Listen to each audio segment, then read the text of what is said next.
তুমি টেনশন নিও না।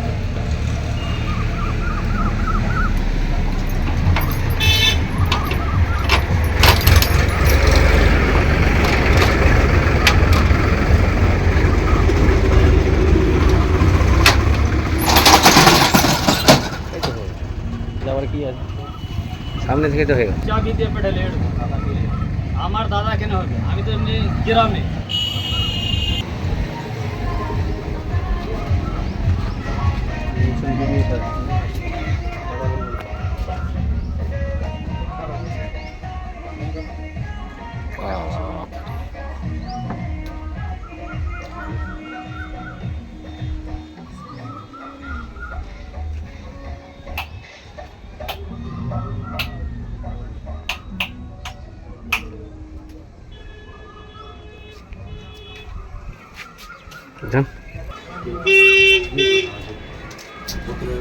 গ্রামের বাইরে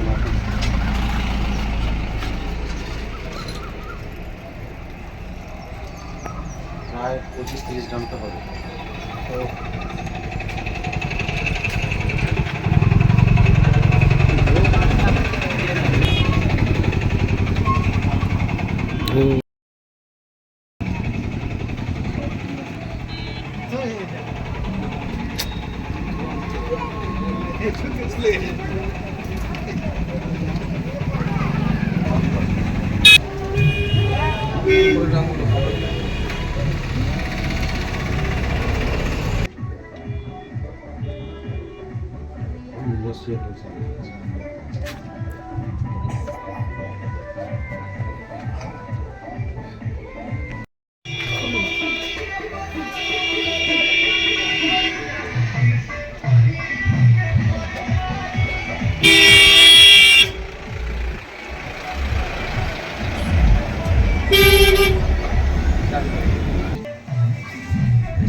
আমাদের কাছে একটা খবর ছিল যে এখানে ইলিগাল ইনফ্লেমেবল সাবস্টেন্স, মানে তার মধ্যে একটা কেরোসিন পড়ে, মানে দাহ্য বস্তু, সেটা স্টক করা হয় এখানে এবং সেটার ইলিগাল সেলিং হয়, কনভার্ট করা হয় কেরোসিনকে কালার মিশিয়ে পেট্রোল বা ডিজেল হিসাবে।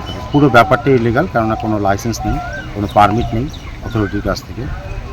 তো এটা বন্ধ করা, এখানে একজন নয়, আরও 2-3জনও আছে তারা এটা করে থাকে।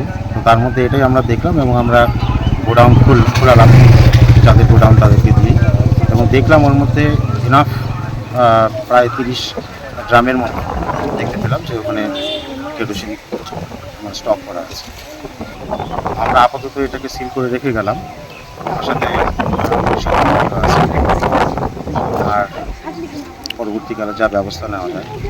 তবে আরেকটা ব্যাপার যেটা উল্লেখ্য, যে এরা যে এই যে কেরোসিনটা পাচ্ছে বা যেটাই বা কোনো পেট্রোলিয়ামও পাচ্ছে, কোনোটাই তো ওদের আনঅথরাইজড সেলিং করার কথা না।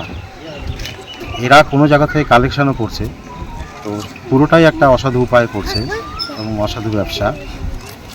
যে সমস্ত ডিলার যাদের পারমিট আছে, কেরোসিন তো যে কোনো জায়গায় তৈরি হবে না, কোনো না কোনো জায়গা থেকে ওরা নিয়ে আসছে। তো তাদের উদ্দেশ্য আমার একটা মেসেজ দেওয়া রইল যে এই অসাধু এই ব্যবসাটা কিন্তু বন্ধ করবো আমরা। এটা আমরা যাইনি, এটা আমরা এখন ইনভেস্টিগেশন চালাবো, পুলিশ আছে ওরা চালাবে। তো আমরা খুঁজে বার করবো কোথা থেকে আসছে। আমরা ডিসির সাথে কথা বলেছি, কারো না কারো পারমিটে হয়তো তেলটা এসছে, সেই তেলটাই আবার অসাধুভাবে বিক্রি করা হচ্ছে কারো কাছে, সে আবার সেটাকে। তো দোকানটা আমি নামটা ঠিক জানতে পারিনি, কিন্তু এই দোকানটার পজিশনটার খবরটাই আমার কাছে ছিল। আমি সেটাই এসেছি, পাইনি। ওর বাড়ির লোক সে চাবি দিয়ে পাঠিয়েছে, সেটা দোকানটা খোলানো গেল। দেখা গেল যে যেটা অভিযোগ ছিল অভিযোগটা সত্যি। ঠিক আছে।